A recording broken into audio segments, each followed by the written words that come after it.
ایران اور اسرائیل و امریکہ کے درمیان کشیدگی ہر روز ایک نئی حد کو پار کر رہی ہے۔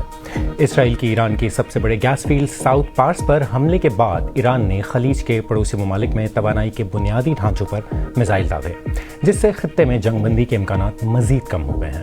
امریکی صدر کہتے ہیں کہ امریکہ کو اس مرتبہ اسرائیلی حملے کی پیش کی اطلاع نہیں تھی اور ساؤتھ پارس پر اسرائیل کی جانب سے مزید حملے نہیں ہوں گے۔ ایران کے رہنماؤں نے جوابی کارروائی روکنے کا کوئی اشارہ نہیں دیا، بلکہ خلیجی تنصیبات پر حملے تیز کر دیے ہیں۔ سعودی عرب نے خبردار کیا ہے کہ برداشت کی تمام حدیں پار ہو چکی ہیں اور وہ جوابی کارروائی کا حق رکھتے ہیں۔ تو کیا یہ محاذ صرف توانائی کے ڈھانچوں تک محدود رہے گا یا خلیج میں بڑی فوجی لڑائی کا آغاز ہونے جا رہا ہے؟ میں ہوں غضنفر حیدر اور یہ آج BBC نیوز اردو کے پروگرام جہانگما کی ہماری ٹاپ سٹوری ہے۔ اس کے علاوہ پروگرام میں دیکھیے گا تہران میں بمباری اور خوف کے سائے تلے زندگی گزارتے بعض لوگوں کے تجربات اور احساسات پر مبنی BBC کی ایک خصوصی رپورٹ۔ امریکی سینٹ کو دی گئی بریفنگ کے دوران نیشنل انٹیلیجنس کی ڈائریکٹر نے پاکستان کو ان ممالک میں کیوں شامل کیا ہے جو امریکہ کے لیے سیکیورٹی خطرات پیدا کر سکتے ہیں۔ ایرانی فضائی حملوں نے خلیج کی کئی ریاستوں میں توانائی کے پلانٹس کو بڑے پیمانے پر تازہ نقصان پہنچایا ہے۔ صدر ٹرمپ نے ایران کو گزشتہ رات مزید حملوں کے خلاف خبردار کیا تھا، لیکن ایران نے اسے نظر انداز کرتے ہوئے دوبارہ حملے کیے ہیں۔ ایران کا کہنا ہے کہ یہ حملے اس کی ساؤتھ پارس گیس فیلڈ پر کیے گئے حملوں کے جواب میں ہیں۔ قطر کی سرکاری توانائی کمپنی کا کہنا ہے کہ آج صبح راس لفان کی سائٹ کو دوبارہ راکٹوں سے نشانہ بنایا گیا، جس سے مزید نقصان ہوا ہے۔ سعودی وزارت دفاع نے کہا ہے کہ ایک ڈرون تیل کی ریفائنری پر گرا اور انہوں نے بندرگاہ والے شہر ینبا کی طرف داغے گئے ایک بیلسٹک میزائل کو بھی روکا۔ ینبا خام تیل کی برآمد کا ایک بڑا مرکز ہے۔ موبائل فون سے بنائی گئی عینی شاہدین کی اس فوٹیج میں ریاض میں آرامکو کی ایک تنصیب کی سمت میں دھماکہ دیکھا گیا ہے اور کویت کی نیوز ایجنسی کا کہنا ہے کہ 2 ریفائنریوں کو ڈرونز کے ذریعے نشانہ بنایا گیا، جس کی وجہ سے وہاں آگ لگ گئی۔ متحدہ عرب امارات میں بھی 2 گیس فیلڈز کو بند کرنے پر مجبور کیا گیا ہے۔ اسرائیل نے ابھی تک ساؤتھ پارس کی تنصیبات پر کل ہونے والے حملے پر کوئی تبصرہ نہیں کیا ہے۔ یہ دنیا کی سب سے بڑے قدرتی گیس فیلڈ کا حصہ ہے، جہاں قطر اور ایران دونوں کی تنصیبات موجود ہیں۔ تفصیلات سنیے سمیت ککرو سے۔ دنیا کے سب سے بڑے قدرتی گیس فیلڈ ساؤتھ پارس کے اوپر سیاہ دھوئیں سے بھرا آسمان اس بڑھتے ہوئے تنازع میں ایک نئے فرنٹیئر کی نشاندہی کر رہا ہے۔ یہ اس کے برعکس ہے جو امریکہ نے کہا تھا کہ وہ ایران کے توانائی ڈھانچے کو نشانہ نہیں بنائیں گے۔ اطلاعات کے مطابق اسرائیل نے یہ حملے کرنے سے پہلے امریکہ کو آگاہ کر دیا تھا اور اب تہران واپسی جواب دیتا ہوا نظر آ رہا ہے۔ راتوں رات قطر کے راس لفان میں ایک ریفائنری کو میزائل سے نشانہ بنایا گیا ہے، جس سے بڑے پیمانے پر نقصان ہوا ہے۔ یہ ایران کی اس وارننگ کے بعد ہوا ہے۔ یہ جنوبی ایران کے ایندھن اور توانائی کے ڈھانچوں کے حصوں پر حملہ کرنے والوں کے لیے ایک سخت وارننگ ہے۔ جواب میں حملہ کرنے والی جگہ پر موجود ایندھن، توانائی اور گیس کی تنصیبات کو جلد از جلد آگ لگا کر راکھ کا ڈھیر بنا دیا جائے گا۔ صدر ٹرمپ نے دعویٰ کیا ہے کہ انہیں اسرائیل کے حملے کے بارے میں پہلے سے علم نہیں تھا۔ انہوں نے سوشل میڈیا پر یہ لکھا: اس انتہائی اہم اور قیمتی ساؤتھ پارس فیلڈ پر اسرائیل کی جانب سے مزید کوئی حملے نہیں کیے جائیں گے، مگر صرف اس وقت تک جب تک ایران نادانی میں کسی بے قصور اس معاملے میں قطر پر حملہ کرنے کا فیصلہ نہ کر لے۔ اس صورت میں امریکہ اسرائیل کی مدد یا رضامندی کے ساتھ یا اس کے بغیر ساؤتھ پارس گیس فیلڈ کو مکمل طور پر اتنی طاقت اور قوت کے ساتھ اڑا دے گا جو ایران نے پہلے کبھی نہیں دیکھی ہوگی۔ پورے مشرق وسطیٰ میں ایران اور اس کے اتحادی ملیشیا گروہوں کے حملے جاری ہیں۔ ان میں اسرائیل، دبئی، کویت، عراق اور بحرین میں دھماکوں اور ڈرونز کو گرائے جانے کی اطلاعات ہیں۔ متحدہ عرب امارات میں میزائلز کو روکا گیا ہے۔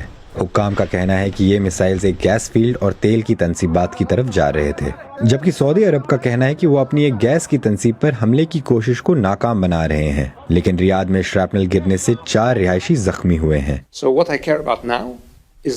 اب مجھے جس بات کی فکر ہے وہ یہ ہے کہ میرے ملک اور میرے پڑوسی ممالک پر حملے ختم ہوں۔ میری دلچسپی صرف اسی میں ہے، اور ہم ان حملوں کو روکنے کے لیے سیاسی، معاشی، سفارتی اور دیگر تمام ذرائع استعمال کریں گے۔ مجھے اسی بات کی فکر ہے۔ یہ جنگ کتنی طویل ہو سکتی ہے اس کا جائزہ اس بات سے لگایا جا سکتا ہے کہ پینٹاگن نے مبینہ طور پر وائٹ ہاؤس سے اس تنازع کے لیے $200 بلین سے زیادہ کے فنڈز کی منظوری مانگی ہے۔ فی الحال پورے خطے میں ریفائنری کے ڈھانچے کو ہونے والے اربوں ڈالر کے ممکنہ نقصان کے ساتھ दुनिया भर के घरों को माशी तकलीफ पहुंचाना जारी है। लुबनान भी इसराइली फौज के शदीद निशाने पर है। IDF का दावा है कि उसने कल हिजबुल्लाह के 20 से ज़ायद जंगजुओं को हलाक कर दिया। इन जारी हमलों में एक बार फिर तेल और गैस की कीमतों में इजाफा कर दिया है। ब्रेंट क्रूड ऑयल अब $114 फी बैरल पर ट्रेड कर रहा है। उधर यूरोपीय यूनियन के रहनुमा ब्रसल्स में 2 रोज़ा सरबराही इजलास के लिए जमा हो रहे हैं ताकि मशरक़ वस्ता और आबनाए हुर्मुज़ में अमेरिका की मदद करने के तरीक़ों और तवानाई की बढ़ती हुई कीमतों पर बातचीत कर सके। सदर ट्रंप के साथ उनके ताल्लुकात भी एजेंडे में सरफ़हरिस्त हैं। तेहरान में सिक्योरिटी चीफ अली लारजानी और दीगर हलाक होने वाली शख्सियात के जनाजे के लिए हज़ारों लोग सड़कों पर निकल आए। जंग शुरू होने के बाद से जनाजे में सबसे बड़ा हुजूम देखा गया है। हलाक होने वाले हुक्काम के ताबूत उठाए हुए फ्लोट्स तेहरान के मैदान इनकलाब से गुजर गए। BBC ने तेहरान में जंग और बमबारी के दौरान ज़िंदगी बसर करने वाले कुछ लोगों से वीडियोस और उनकी आवाज़ें हासिल की हैं। वो इस सूरत हाल और तजुर्बात के बारे में एक मुनफरद नुक्ता नज़र पेश करते हैं। BBC के खुसूसी नामानिगार फर्गिल कीन की रिपोर्ट पेश कर रहे हैं जावेद सुमरो। लोगों के तहफ़्फ़ुज़ के पेश नज़र उनकी शनाख्त ज़ाहिर नहीं की गई। जंग दूर से करीब आती जा रही है। एक मुतवातिर नागवार धमाकों का एहसास। मानूस महल्लों में अजनबी रोशनियां फूट रही हैं। क्या तुम जानते हो कि हमारे आसमान और बाकी दुनिया के आसमान में क्या फ़र्क है? वो रात को सितारों के नीचे सोते हैं और हम रॉकेटों के नीचे सोते हैं। दोनों आसमान रोशनी देते हैं लेकिन रोशनी मुख्तलिफ किस्म की है। बारान एक कारोबारी खातून है। रियासती जबर में जिंदगी गुजारती एक आवाज़। वो अपने फ्लैट में महसूर हैं, बाहर निकलने से डरती है। हमने उनके तहफ़्फ़ुज़ के लिए उनका नाम और आवाज़ तब्दील कर दी है। उन रातों में जब वो यहाँ से बमबारी करते हैं, आप धुआं और वो जगह देख सकते हैं जिस पर बमबारी की गई है। मुझे अपने कल से डर लगता है। आज मैं किसी तरह बच गई हूँ, लेकिन मेरा कल क्या होगा? क्या मैं कल भी जिंदा रहूंगी? Will I even live tomorrow? दुनिया जो कुछ देख और सुन सकती है उस पर हुकूमत का सख्ती से कंट्रोल है। रियासती निगरान हर जगह मौजूद हैं। सिर्फ सरकारी बयानियां ही अवामी बयानियां है। हम सिर्फ इतना कर सकते हैं कि कम से कम उन मार्चों में शिरकत करें, अपनी बैत की तजदीद करें और अमेरिका और इसराइल को साबित करें कि ईरानी कौम एक अजीम कौम है। रात होते ही हुकूमत के हामी सड़कों का कंट्रोल संभालते हैं। ये काफिला तेहरान के एक अपार्टमेंट की खिड़की से देखा गया। अब मैं सड़कों पर लोगों के गिरोह देख रहा हूं जो बिल्कुल भी हम में से नहीं हैं। ये वो लोग हैं जो हुकूमत की हिमायत करते हैं और जिन्होंने हकीकत में सड़कों को हमसे छीन लिया है। अली की भी शनाख्त और आवाज़ बदल दी गई है। बहुत से लोगों की तरह उनके भी जज्बात जंग की वजह से उलझ गए हैं। वो हुकूमत के शदीद मुखालिफ हैं, लेकिन साथ ही उन्हें लगता है कि उनके मुल्क पर बमबारी हो रही है। सूरत हाल खौफनाक है। अब तकरीबन 2 हफ्तों के बाद जब मैं अपने रिश्तेदारों को देखता हूं, मुझे मुस्तकबिल के लिए उम्मीद और खौफ दोनों नजर आते हैं। खौफ है कि आपके मुल्क के आसमानों पर दुश्मन कुव्वतों का कंट्रोल है, लेकिन साथ ही लोगों के दिलों में हमेशा एक उम्मीद पैदा होती है। ऐसा नहीं है कि हम अमेरिका या इजराइल का साथ दे रहे हैं, बल्कि सिर्फ ये उम्मीद है कि एक लम्हे के लिए ऐसा हो सकता है कि ईरानी अवाम के लिए कुछ ऐसा हो जाए जिससे मौजूदा हुकूमत का खात्मा हो जाए। ये वो मंजर है जिसे तेहरान के लोग जंग शुरू होने से पहले की शाम तक जानते थे। अब वेलंजाक बाम पार्क बंद है। नीचे का शहर एक ऐसी जगह बन गया है जिसमें छुपने और उम्मीद पर कायम रहना ही बस आपके इख्तियार में है। War is not just bombs. जंग सिर्फ बमों की नहीं है। ये जंग जल्द खत्म नहीं होगी क्योंकि ये जंग हमारे घरों के अंदर, हमारे खानदानों के अंदर है। जंग हमारे खून में दाखिल होकर हमारी जिंदगी में दाखिल हो चुकी है। 6000 साल पुराने शहर के शहरी अमरीकी और इसराइली बमों, हुकूमत और उसके तशद्दुद करने वालों से खौफ में रहते हैं। खौफ वो वाहिद चीज़ है जो मुसलसल है। और अब एक नजर डालते हैं दीगर अहम आलमी खबरों पर। पाकिस्तान और अफगानिस्तान ने ईद के मौके पर एक दूसरे के खिलाफ फौजी कार्रवाइयां रोकने का ऐलान किया है। पाकिस्तानी वज़ीर इत्तलात का कहना है कि ये फैसला सऊदी अरब, कतर और तुर्क हुकूमतों की दरख्वास्त पर किया गया, लेकिन उन्होंने खबरदार किया कि वक्फे के दौरान अगर अफगानिस्तान ने हमला किया तो पाकिस्तान फौरी तौर पर फिर से हमले शुरू कर देगा।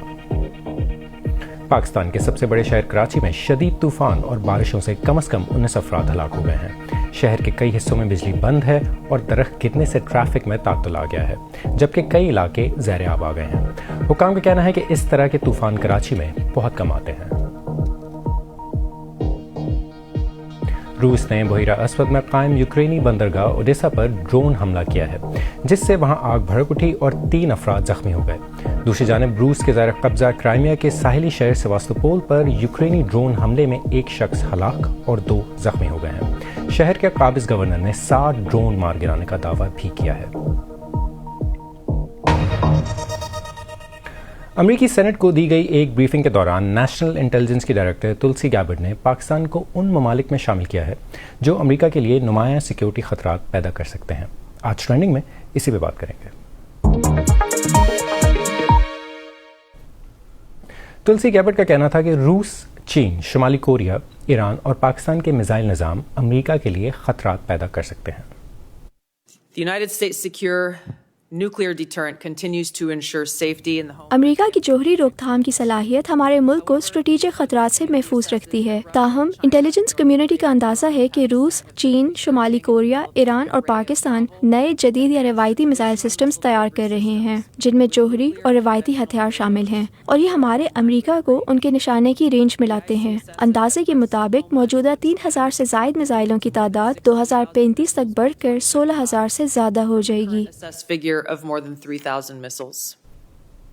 गैबर्ड और दीगर सीनियर ट्रम्प इंतजामिया के एहलकारों ने कांग्रेस की समाअत में 2 घंटे से ज़ायद वक्त तक अमरीकी सलामती के आलमी खतरात पर ब्रीफिंग दी।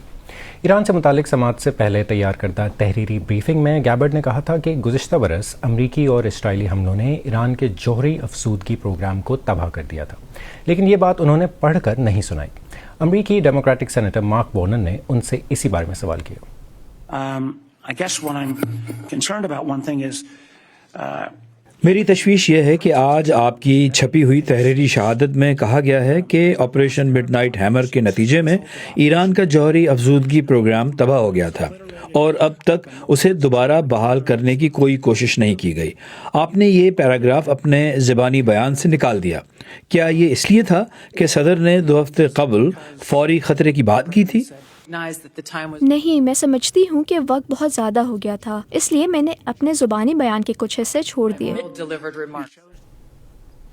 ये जंग शुरू होने के बाद पहली अवामी इंटेलिजेंस ब्रीफिंग थी और ये समाअत उस वक्त हुई जब एक दिन पहले ही अमेरिका के नुमाया काउंटर टेररिज्म ऑफिसर ने इस्तीफ़ा दे दिया था और कहा था कि अमेरिका को ईरान की जानिब से फौरी तौर पर खतरा दरपेश नहीं था।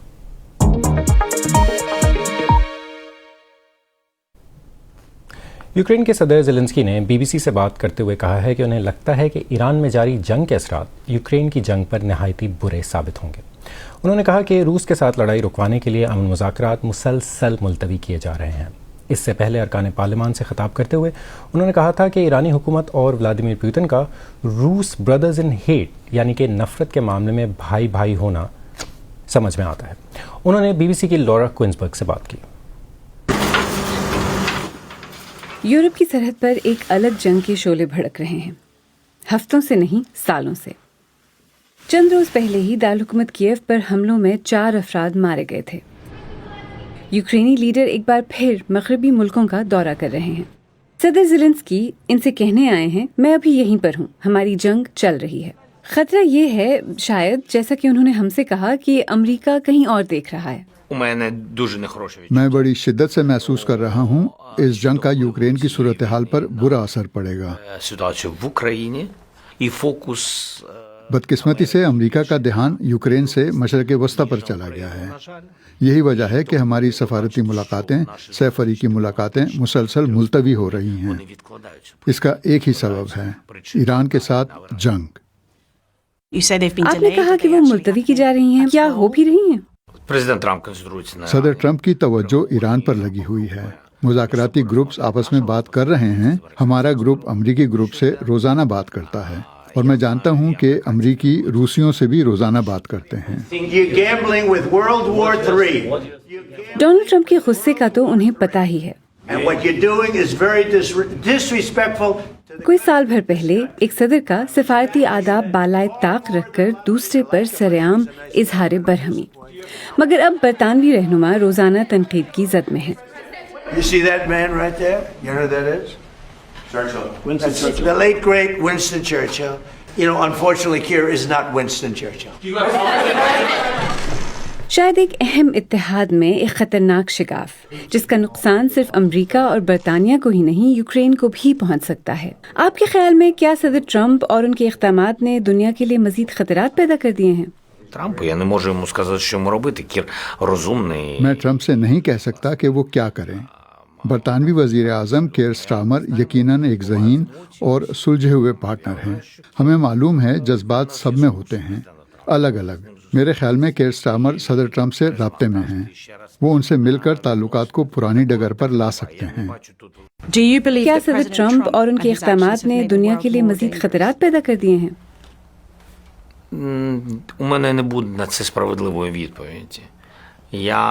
میرے پاس اس کا مناسب جواب نہیں ہے، شاید دے بھی نہ سکوں۔ میں حقیقت پر مبنی بات کرتا ہوں، نہ کہ تصورات پر مبنی۔ میرے خیال میں اس سے نیٹو اتحاد کمزور ہوگا۔ میری دلی خواہش ہے کہ صدر ٹرمپ کیئر سٹارمر اور اہم ملکوں سے ملیں اور مشترکہ موقف اپنائیں۔ مشترکہ موقف؟ محض 7 تصویریں کھنچوانے سے دنیا کے تنازعات ختم نہیں ہوں گے۔ آج BBC نیوز اردو کے پروگرام جہنما میں بس اتنا ہی۔ پروگرام میں شامل سٹوریز اور تازہ ترین خبروں کے لیے ہماری ویب سائٹ bbc.com/urdu پر آئیں۔ BBC نیوز اردو کے انسٹاگرام، ٹک ٹاک، یوٹیوب، فیس بک اور ایکس اکاؤنٹ کو فالو کریں۔ اگر یہ پروگرام آپ سے مس ہو گیا ہو، ویسے تو یہ روز شام 7:30 بجے آج نیوز TV پر آتا ہے، لیکن اگر آپ سے یہ مس ہو جائے تو اسے آپ ہمارے یوٹیوب چینل پر بھی دیکھ سکتے ہیں۔ اس کے علاوہ ہمارے یوٹیوب چینل پر دوسری نیوز رپورٹس، تجزیے اور ویڈیوز بھی ہیں۔ غزنفر حیدر کو بھی اجازت دیں، کل پھر ملاقات ہوگی۔